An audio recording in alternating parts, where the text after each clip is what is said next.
Les amis, comment allez-vous? Bienvenue chez le Padre.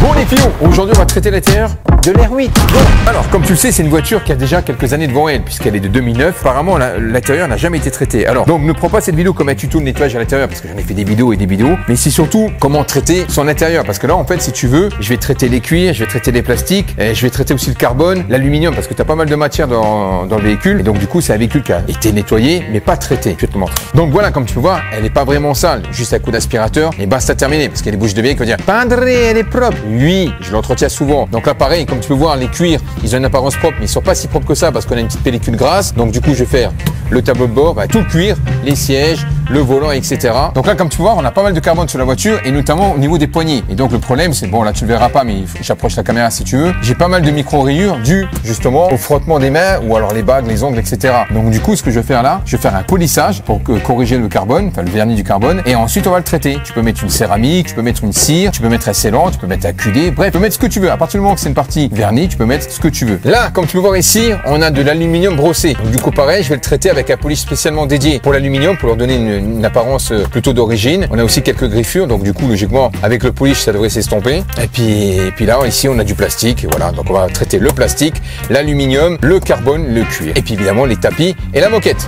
Donc, pour ce faire, j'ai utilisé évidemment un aspirateur pour aspirer, injecteur, extracteur, tout ce qui est tapis, moquette. Alors comme tu peux voir, j'ai pris deux modèles sur batterie. Étant donné que le véhicule est déjà propre, j'ai pas besoin de beaucoup de puissance, donc du coup, ça suffira largement. En plus, c'est mobile, c'est super pratique. Machine à vapeur pour assainir. Ensuite, visseuse et brosse pour tout ce qui est tapis, moquette. La petite brosse pour le cuir. Mon petit mousseur pour le cuir. Polisseuse pour tout ce qui est carbone. Ensuite, le pinceau d'archéologue, plastique, etc. Et un APC multi-usage. Alors ça, c'est un APC où tu peux faire les tissus, la moquette, les plastiques. Bref, en gros, tu peux pratiquement tout faire. Voilà, donc c'est un APC multi-usage. Donc dans un premier temps, tu connais la musique. Je vais sortir les tapis, je vais les secouer, passer l'aspirateur, les nettoyer, assainir avec la machine à vapeur et ensuite les traiter avec un produit. Bref, tu connais, je t'en ai fait des vidéos, je te fais tout ça en musique. Go!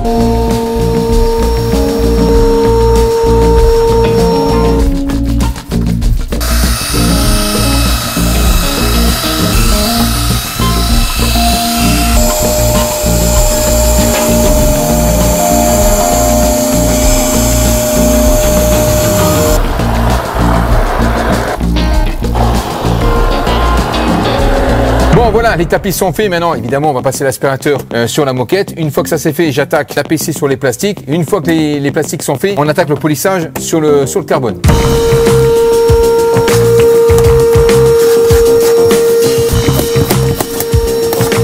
Parfois, lorsqu'on aspire, des fois, ça suffit pas, ou alors on a des coins où on n'arrive pas à les avoir. Donc, du coup, pour ce faire, alors il y a des techniques que tu vois sur TikTok où le mec il prend sa visseuse avec la brosse, il fait ça, il passe un coup et puis t'as toute la merde qui s'en va. Bon, à la limite, tu peux le faire, mais c'est une technique un peu barbare. Moi, ce que je fais, après, il faut que tu puisses le faire. Mon aspirateur, il fait souffleur. Par exemple, tu prends les aspirateurs Karcher, après tu prends ce que tu veux, je m'en bats les cacahuètes. Mais sur les aspirateurs Karcher, tu peux faire aspiration et souffleur. Donc, du coup, là, je souffle.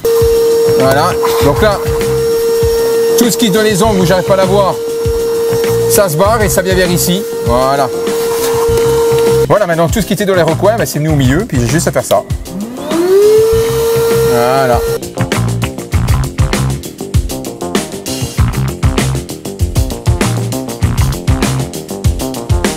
Alors, pareil, pour le tableau de bord, tu vois, tous les endroits un petit peu inaccessibles. Alors, tu pourrais prendre ton pinceau à poil doux et puis passer avec l'aspirateur. Moi, je me prends pas la tête. Je passe un coup de souffleur. T'as toute la poussière qui va se lever. Elle va se redéposer. Tu passes un coup de machin, un coup d'aspirateur, basta, terminé. Toute la poussière se lève, elle se redépose au sol. Tu repasses un deuxième coup et après, t'es tranquille. Donc là, je passe un coup de soufflette.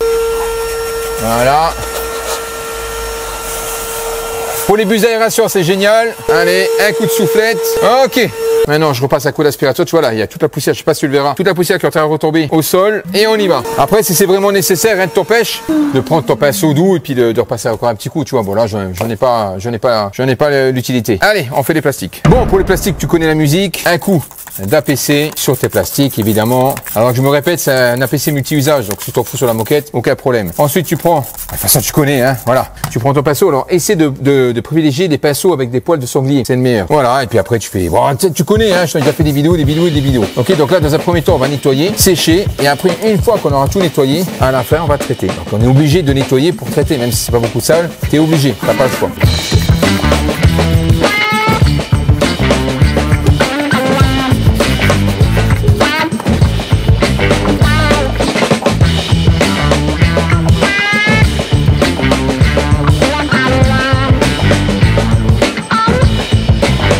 à présent, on s'attaque au polissage. Donc, comme tu as pu voir, j'ai fait un petit masquage à l'arrache. Bon, d'habitude, je fais pas de masquage, mais là, on est sur du cuir. Donc, j'ai pas envie d'abîmer le cuir avec les pads et le polish abrasif. Donc, on va faire une passe de coupe, une passe de finition, ensuite alcool isopropylique. Et vers la fin, une fois qu'on fera toutes les finitions, soit je vais lui mettre une céramique, soit je vais lui mettre, je sais pas, je verrai ce que je vais lui mettre. Je sais pas si je vais lui mettre une cire en pâte ou un scellant. Je pense que je vais partir sur un scellant. What's up is down, what's left is right. Chasing stars and holding you. I can't see the end, but I'll see it through.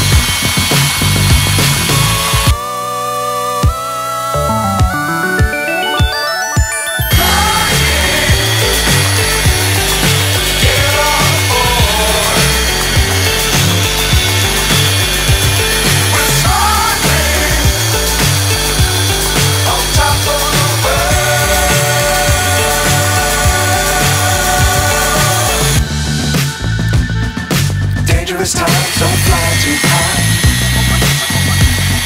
Be sure to keep the ground in sight. Fly forever if you keep it tight. Bon, maintenant je vais attaquer à tout ce qui est aluminium. Donc, pommeau de vitesse, le plateau, etc. Donc, pour ce faire, je vais utiliser un polish spécialement dédié pour les métaux. Donc là, dans un premier temps, tu l'appliques, tu frottes un peu pour faire des petites corrections. Après, tu peux le faire à la polisseuse, hein, mais bon, là, ce sera pas trop nécessaire. Certains le font au Belgum. Alors, le Belgum, c'est très bien pour raviver un petit peu ta matière en métal. Le truc, c'est que ça corrige pas. Alors que lui, il va corriger. Bon, après, pour corriger, il faut quand même appuyer, tu vois. Il va corriger les fines rayures, il va pas corriger les grosses rayures. Mais voilà. Et ensuite, il va redonner l'apparence, neuf du métal. Et maintenant, ensuite, je vais appliquer du produit, je vais le laisser agir pendant 1 heure. Voilà, je toponne. Et là, on va le laisser agir pendant 1 heure. Et quand tu vas l'essuyer, tu auras un rendu impeccable. Donc, dans un premier temps, tu vas corriger. Et ensuite, tu t'enlèves l'excès de produit. Tu rajoutes du produit en masse. Tu le laisses agir. Et après, dans 1 heure, t'es pas obligé d'attendre 1 heure. Mais moi, je le fais parce que en 1 heure, c'est incroyable. Déjà, tu l'enlèves super rapidement. Il va croûter et tu auras un effet oufissime. Bon, entre temps, on va passer de l'alcool isopropylique au tableau de bord, à l'écran.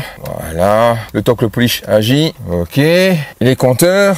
Alors, si tu as des rayures sur le compteur, je te ferai une vidéo spécialement dédiée. Il existe des polishes spécialement pour le polycarbonate, mais il faut être précautionneux quand on le fait. Mais je te le ferai. Si tu veux une vidéo, tu me dis dans le commentaire, je te ferai la vidéo. Parce que dans les lives, on me demande souvent. Donc du coup, si ça t'intéresse, je le ferai. Impeccable. OK. Voilà. Le petit écran de l'ordinateur de bord. J'en profite pour faire le carbone, parce que j'ai du carbone ici. Donc le carbone, moi je le nettoie avec l'alcool isopropylique. Hein. Donc par contre, j'ai pas fait de polissage sur le carbone intérieur au niveau de la planche de bord, tout simplement parce que j'ai regardé, il n'y a pas de rayures. J'ai fait sur la portière parce que avec les mains, comme je te l'ai dit, avec les bagues, les ongles, etc., ça fait des griffures, enfin ça fait des micro-rayures. Mais là, il n'y en a pas besoin. Pareil, les commodos, je les fais avec l'alcool isopropylique. Comme ça, en même temps, ça désaffecte, hein, parce que sur les pattes, tu sais pas ce que tu as. Hein. OK, donc là, on est bien. Je vais faire les vitres. Ça, oulala.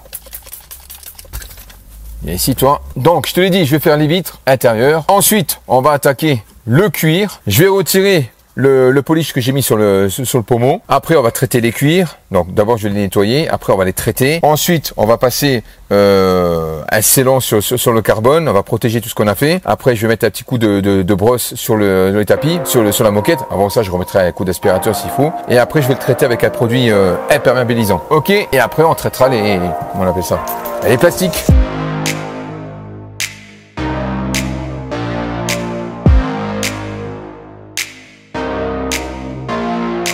Allez, maintenant on attaque les cuirs. Bon, tu connais la musique, hein. Mon petit mousseur avec mon étui en cuir sur la brosse. Et voilà, donc là ce que je vais faire, sur les sièges, je vais lui passer donc le produit et en même temps on va passer l'éponge magique parce que on a un effet assez brillant dû aux huiles corporelles, au frottement, etc. Donc du coup ça vient polir la matière. Alors il faut savoir une chose, Fio, c'est que lorsque tu utilises l'éponge magique avec parcimonie, on frotte pas, je me répète des millions de fois, tu vas casser le vernis parce qu'en fait dans un cuir, il y a du vernis, voilà. La plupart du temps, c'est des vernis satin ou mat. Alors, bon, là, par contre, c'est un vernis satin, ça se voit direct. Enfin, à force, on les reconnaît. C'est pour ça qu'on a des petits reliefs. Mais lorsque, oui, quand tu passes l'éponge magique, ça va casser, justement. Ça va retirer le vernis. C'est la raison pour laquelle, à chaque fois que tu utilises l'éponge magique, il faut absolument passer un conditionneur pour le cuir, pour le protéger, pour éviter, justement, son vieillissement. OK, mon Fio? Voilà. Après, rien ne t'empêche de repasser un vernis, hein. Tu peux très bien acheter un vernis, spécial dédié pour le cuir.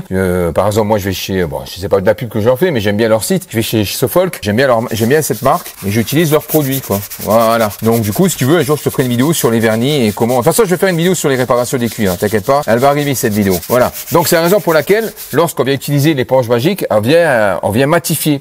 Pourquoi? Parce que ça casse justement le vernis. Donc si tu as un vernis satin, ben ça va le casser, ça va le rendre mat. Donc si tu veux retrouver un aspect satin d'origine en fonction de ta voiture, évidemment, à ce moment-là, il faudra repasser soit sur une finition, un conditionneur version satin, ou alors tout simplement repasser un vernis. Voilà. Mais moi, je préfère l'aspect mat du cuir. Donc là, ce que je fais, quand tu connais la musique, hein, d'abord je passe ma brosse. Il y a plusieurs écoles. En fait, il y a plusieurs méthodes avec l'éponge magique. Soit tu passes l'éponge magique par-dessus le produit, soit d'abord tu nettoies avec ta brosse, comme je fais là. Et ensuite, une fois que c'est sec, tu passes ton éponge magique sèche par-dessus, sans frotter, juste faire des va-et-vient comme ça, doucement, tranquillement, et ensuite ça va venir matifier. Bon, en même temps, l'éponge magique, si c'est radical, c'est parce que ça fait du ponçage. Bon, c'est pas agressif en soi, mais voilà. Bref, faut pas oublier que cette voiture-là, comme je te l'ai dit, elle est de 2009. Donc je peux te le dire que les cuirs, là, t'as l'impression qu'ils sont propres, mais au final, ils sont pas propres. Voilà. Et une fois que je vais finir avec eux, ils auront un aspect un peu plus mat et plus homogène, on va dire, dans la finition. Allez, t'as compris. Voilà, donc là, je l'ai nettoyé, je l'ai essuie avec la microfibre, et maintenant, tout doucement, mon fiou, tout doucement. Voilà. On reprend l'histoire.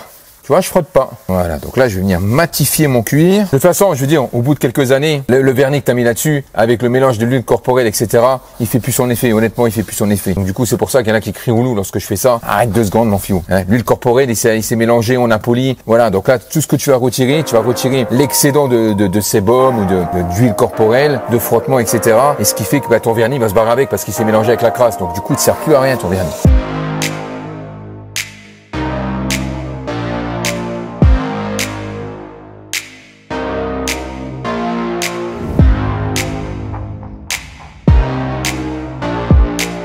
De regarder cette finition. Plus une seule rayure. Avant, j'en avais, tu vois, j'aurais dû te montrer avant, merde. Plus de rayures, plus de griffures, rien du tout. Regarde un peu. Mais regarde, neuf dans le papier, mon fiou. Bah, je l'ai poncé la matière. Pas magnifique, ça? Get-zy, mon fiou. Ça, c'est du beau boulot, ça. Bon, maintenant, on passe le conditionneur. Le Laser Mat. Ah, je le kiffe, celui-ci. Celui-ci, je le surkiffe. Voilà. Donc là, il va venir protéger ton cuir et surtout le matifier. Voilà. Donc ça, c'est impératif. Lorsque tu passes ton éponge magique, il faut absolument le faire. La chunga. Ok, donc là, j'ai fait nettoyage des cuirs, nettoyage des plastiques, polissage du carbone. J'ai fait aussi, bon, tu l'as pas vu hors caméra, mais j'ai traité aussi l'aluminium. Et bon, c'est plutôt du plastique recouvert d'une pellicule mito-aluminium. Le conditionneur. Après, j'ai juste à passer le petit solo sur le carbone. Et là, on est nickel. Ok, bon, maintenant, je fais le reste sur le reste du cuir et on y va.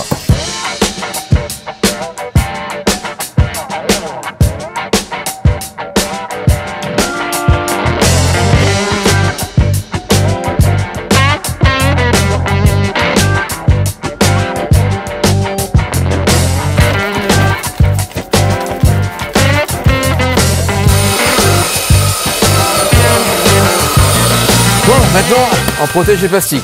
Donc, je les ai nettoyés à l'APC. Maintenant, pour ce faire, on passe le petit dressing qui va bien. Alors lui, il a une finition, on va dire, entre le mat et le satin. Mais après, tu as 2 écoles. La première, c'est que tu appliques le produit et tu le laisses comme ça. Et la deuxième école, c'est ce que je vais faire moi, je l'essuie par-dessus. Voilà. Donc là, du coup, on a quelque chose de plus mat, voire rendu d'origine. Alors, c'est vrai qu'on a moins l'effet du dressing présent, mais au moins, et moi, ce qui compte, c'est qu'il soit protégé. Je m'en bats les cacahuètes du rendu. Tu vois ce que je veux dire? Moi, tout ce que je veux, c'est que ça ait rendu d'origine et ensuite qu'il soit protégé. Qu'il y ait des dressings, des fois, ils en font un peu trop, tu vois. Il y a trop de brillance et ça, c'est des cache-misère.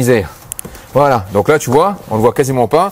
On a retrouvé quelque chose d'origine, bon la caméra tu le verras pas, et il s'est protégé. Par contre, pendant 2 heures, tu mets pas de flotte, ok? Tous les produits que j'ai mis dans la voiture, pendant 2 heures, tu touches plus ta voiture. Tu fermes ta voiture, mais tu laisses ouvert quand même les vitres, évidemment, on sait jamais, tu vois, sauf s'il pleut et que t'as pas de garage, mais laisse un peu entrouvert pour que ça puisse aérer. Voilà, pendant 2 heures, tu touches pas ta voiture. Bon, maintenant on vient assainir. Maintenant, on laisse sécher et après on va passer une protection. Voilà, je l'ai laissé sécher maintenant. Un petit produit de protection. imperméabilisant. On va le laisser agir, on va le laisser sécher et après par-dessus je vais mettre les tapis, on remettra aussi un produit sur les tapis. Bon, et maintenant la petite touche finale, le petit scellant pour sublimer le carbone. Voilà, j'en mets très peu, donc là c'est un scellant. Voilà, je le laisse un petit peu agir et ensuite je le retire.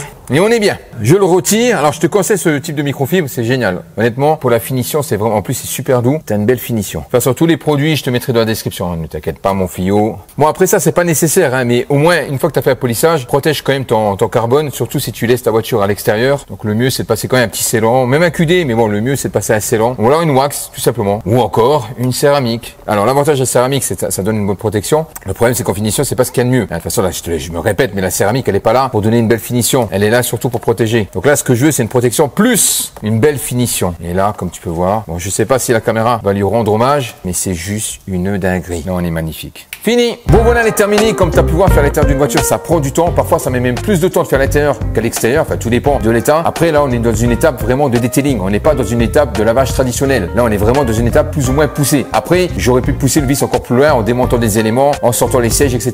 Là, concrètement, c'était pas nécessaire. Ça aurait fait du cinéma pour rien. Alors, comme tu as pu voir, les techniques et les produits diffèrent en fonction de ta configuration et de tes éléments. Par exemple, dans ma voiture, j'ai du carbone verni, mais c'est pareil pour les personnes qui ont du black piano. De temps en temps, on aura besoin de faire une polisseuse. Après, est-ce que c'est nécessaire? En soi, c'est pas vraiment nécessaire. Ça, c'est bien pour le mec qui est pointilleux ou alors quand tu penses à la revendre. Parce qu'il y a beaucoup de personnes qui disent, Padre, tes voitures, tu les gardes pas longtemps. Oui, mais il faut savoir une chose, c'est que quand ton meilleur pote tient une concession, forcément, tu as envie de changer souvent. En sachant que la voiture là, ça fait quoi? Ça fait 2 mois et demi que je l'ai. En 2 mois et demi, elle aurait pu être vendue 2 fois. C'est beaucoup plus facile de vendre une voiture quand ton pote il a un garage et que il y a de la visibilité que quand toi tu vas mettre ta voiture sur le bon coin. En plus, c'est un gage de confiance dans une concession. Ce qui fait que oui, quand je traite ma voiture, je pense toujours à la revente, même si j'ai envie de la garder un certain temps, mais je me dois qu'elle soit vraiment nickel parce que le jour qu'elle va être vendue, je veux qu'elle soit d'une, nickel. Deuxièmement, ça fait aussi la réputation du garage puisque c'est David qui va me le revendre au nom du garage. Et troisièmement, je peux pas me permettre, en faisant une chaîne de detailing, de donner une voiture qui est dégueulasse parce que le mec qui va acheter la voiture, il va savoir à qui appartenait cette voiture, évidemment.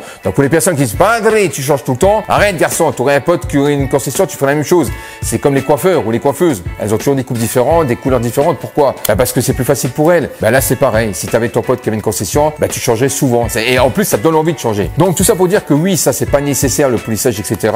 Mais le jour que tu vas revendre ta voiture, tu verras vraiment une différence. De toute façon, les gens, quand ils achètent des voitures, surtout ce type de bagnole, ils sont pointilleux. Donc, ils vont regarder les moindres détails. En sachant que c'est une voiture qui est de 2009, donc elle a 14 ans. Et concrètement, pour 14 ans, elle est quand même dans un état pratiquement clinique. Bon, là, l'extérieur, elle est dégueulasse parce que je l'ai pas faite. Voilà. Mais elle est vraiment pas proche du neuf. Mais après, il y a des pièces d'usure. Mais concrètement, elle est vraiment dans un bon état. Donc, ça m'a pris environ 3 heures. Des fois, ça peut prendre plus. Tout dépend de l'état de la voiture. Et comme je te l'ai dit, les produits, ça diffère en fonction de tes éléments, de ce que tu as à faire. Alors, évidemment, je te mettrai tous les produits dans la description. Et puis voilà. Donc, combien de temps je vais garder cette voiture? J'aimerais la garder le plus longtemps possible. Mais le problème, c'est que si demain, David m'appelle en me disant, Padre, t'as un bon billet à te faire dessus. Arrête. On est tous pareils. On court tous après l'argent. Du coup, oui, je vais la vendre.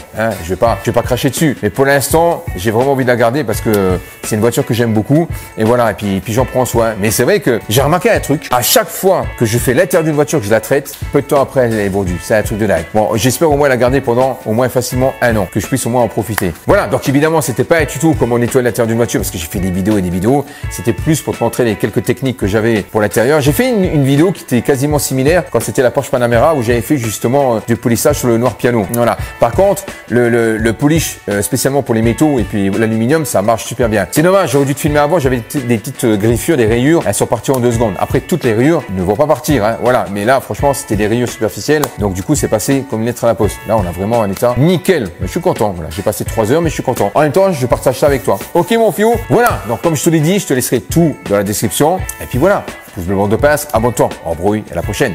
Ciao.